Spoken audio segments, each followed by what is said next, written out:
عطا فرما دے مولا میں خوش ہو جاؤں گا مولا میں راضی ہو جاؤں گا مولا تو چاہتا ہے میں خوش ہو جاؤں میری خوشی چاہتا ہے مولا میرے مریدوں کو بھی جنت عطا فرما دے. کہا وہ گیا اس نے چادر میں ہاتھ ڈالا تو آگے سونا ہی سونا چادر میں سونا ہی سونا. اس کا دل چاہا میں زیادہ اٹھا لوں اس کا ہاتھ سوکھ گیا لالچ میں اس نے کہا زیادہ اٹھا لوں ہاتھ خشک ہو گیا. السلام علیکم کی حال ہے میرے سارے بھن بھراواں دا ٹھیک ہو خوش رہو شاد رہو تے آباد رہو. اپنی نویں ویڈیو لے کے تہاڈی خدمت دے وچ ایک واری پھر حاضر ہاں. اج دی ویڈیو خواجہ معین الدین اجمیری انہاں نے اللہ پاک دے نال کیونکہ کلام کردے سن تے اللہ پاک دے کولوں اپنے مریداں نوں وی بخشوا لیا تے اللہ پاک نے وعدہ فرمایا کہ میں تیرے مریداں نوں وی بخشوں گا. ہاں جی ایک گل کیتی ایک عالم صاحب نے ٹھیک ہو گیا جی.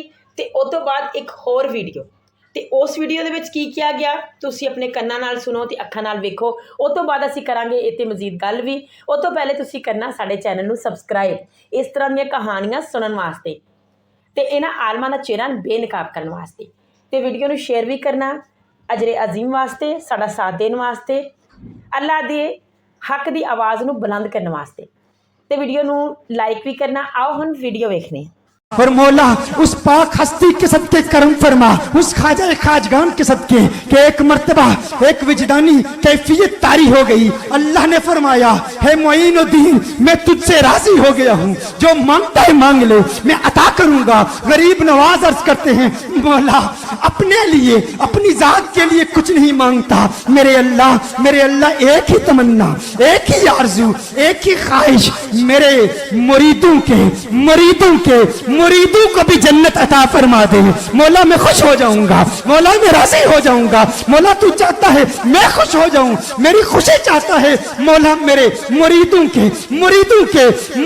کو بھی جنت عطا فرما دے. اللہ نے فرمایا ہے معین الدین میں نے تیرے مریدوں کو بھی جنت دے دی ان کے مریدوں کو بھی جنت دے دی ان کے مریدوں کو بھی جنت دے دی. غریب نواز ساری زندگی اس کے بعد ایک ہی بات کہتے رہے اس وقت تک جنت میں نہیں جاؤں گا جب تک میرا ہر مرید جنت میں نہ چلا جائے. اے معین الدین ہم بھی آپ کے غلام ہم بھی آپ کے نوکر ہیں. اور سورۃ الاحزاب کی آیت نمبر 40 بسم اللہ الرحمن الرحیم ما کان محمد ابا احد من رجالکم ولکن رسول اللہ وخاتم النبیین وکان اللہ بکل شیء علیما. اور محمد صلی اللہ علیہ وسلم تو تم مردوں میں سے کسی کے باپ نہیں بلکہ وہ تو اللہ کے رسول ہیں اور خاتم النبیین ہیں خاتم بھی ہیں اور خاتم بھی ہیں اور اللہ تعالیٰ کو ہر شے کا علم ہے. تو بھائیو اب چونکہ سلسلہ نبوت امام کائنات صلی اللہ علیہ وسلم پر مکمل ہو چکا اب اس میں امپلائیڈ ہے کہ وحی کا سلسلہ بھی ختم سوائے ایک چیز کے وہ آگے آ جائے گی وہ آپ صلی اللہ علیہ وسلم نے خود ہی بتا دی.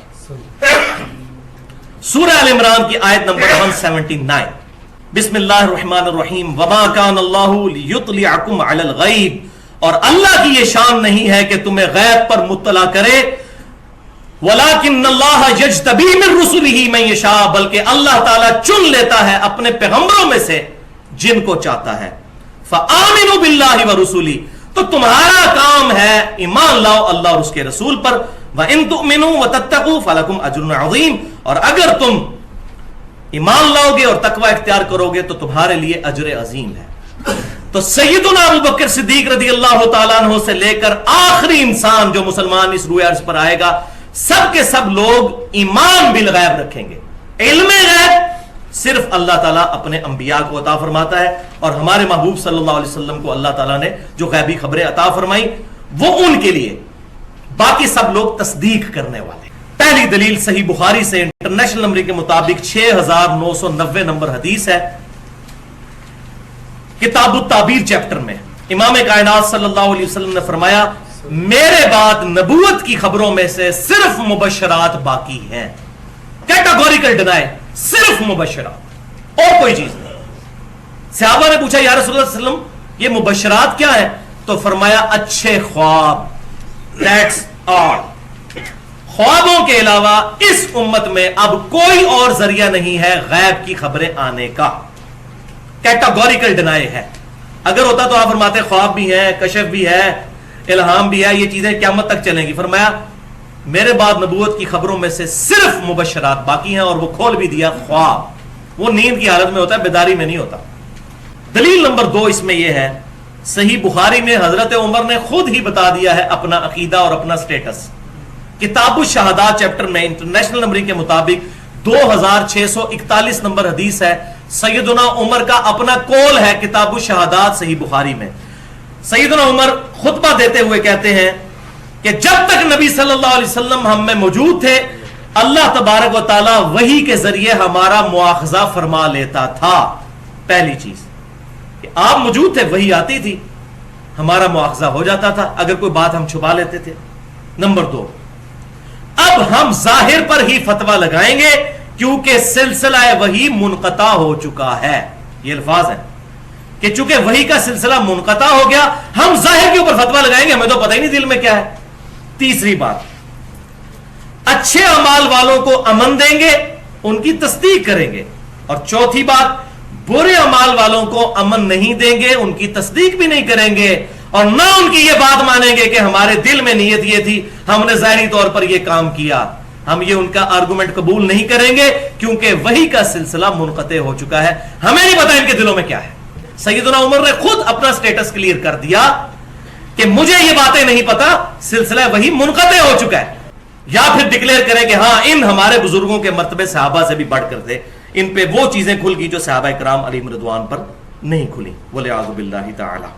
اور انہی چیزوں کو بنیاد بنایا ماضی قریب میں ہی, آج سے 100 سال پہلے, انڈیا پاکستان کے اندر ایک بہت بڑی پرسنالٹی غلام احمد قادیانی دجال نے, جس نے انہی چیزوں کو بنیاد بنا کر امتی نبی ہونے کا دعویٰ کیا.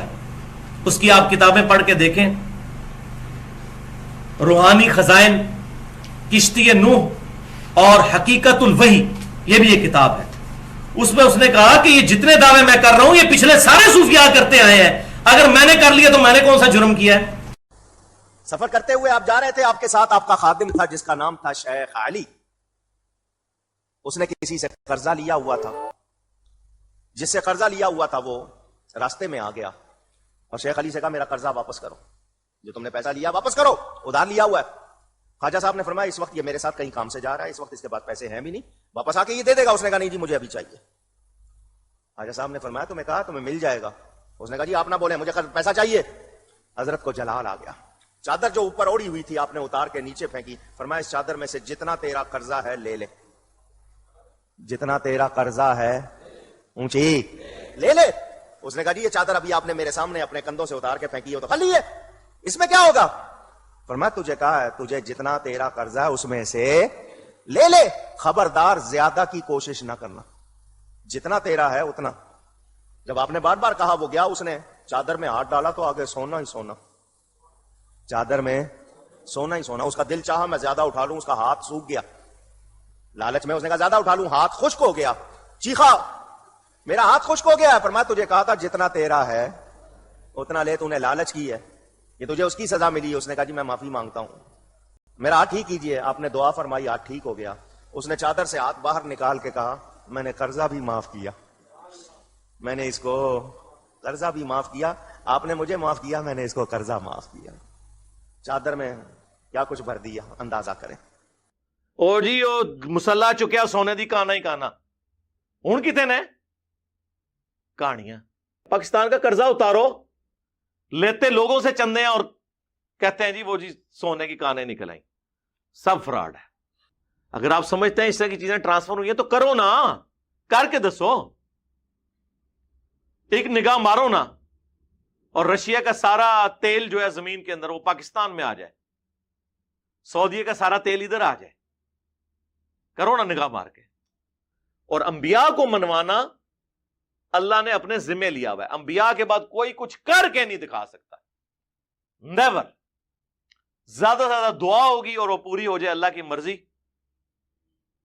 اس کو آپ کرامت کہیں گے.